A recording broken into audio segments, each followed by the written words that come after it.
네, 지난 3일부터 청약홈이라는 새로운 청약 시스템이 시작됐습니다. 더 편리하기 위해서 만든 건데 첫날부터 접속 지연에 오류까지 나면서 문제가 좀 있었는데요. 김현우 소장님, 이거를 다 해결하고 오늘부터 청약을 받는다고요? 네, 그렇습니다. 이 7만 명이 동시에 접속해도 문제가 없도록 시스템을 구축했었고요.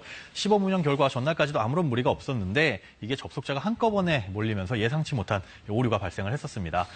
청약 통장을 취급하는 15개 입주자저축은행과 이 실시간으로 청약 계좌 정보를 공유하는 은행 연계 서버 중에 일부에서 과부하가 걸렸던 건데요.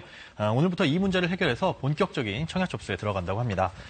청약홈은 이용자의 청약 정보를 미리 제공한다는 점이 큰 특징인데요. 기존에는 무주택 기간과 청약통장 가입 기간, 부양가족 수를 직접 입력을 했었어야 됩니다.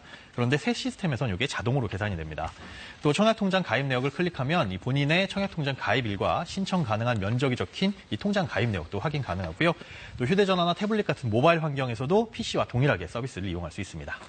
네, 다음은 안전 관련한 문제라서요. 더 주목을 하셔야겠습니다. 최근 5년간 자동차 리콜 건수가 크게 늘었다 이런 소식 들려오는데 내 자동차가 대상인지 확인을 하려면 어떻게 해야 할까요? 네, 그렇습니다. 먼저 리콜 건수가 5년 전인 2015년 176건에서 작년에는 290건으로 확 증가했습니다. 자동차 문제는 안전과 직결되기 때문에 확인이 좀 필요한데요. 내 차량이 리콜 대상인지 아닌지 확인하시려면 이 자동차 리콜 센터 홈페이지에 들어가 보시면 됩니다.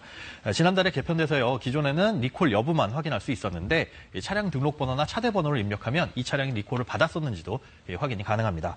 렌터카나 매매용 중고차 같은 경우에 기존에 이 리콜 여부를 확인하기가 어려웠는데 이게 이제 확인이 가능하게 된 거죠.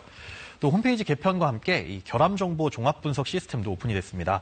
자동차가 안전 기준에 적합하지 않거나 어떤 결함이 있을 경우에 신고도 할 수 있는 건데요. 또 리콜 불만 신고를 통해서 리콜 과정에서 불만이 있거나 문제가 있는 경우에 신고도 할 수 있습니다. 다만 이 내용은 제작 결함 조사의 참고 자료로만 활용이 됩니다. 혹시나 신차 교환이나 이 환불에 문제가 있거나 문의가 있으신 분들은 신차 교환 환불 이의만족 홈페이지로 문의를 하시면 되고요.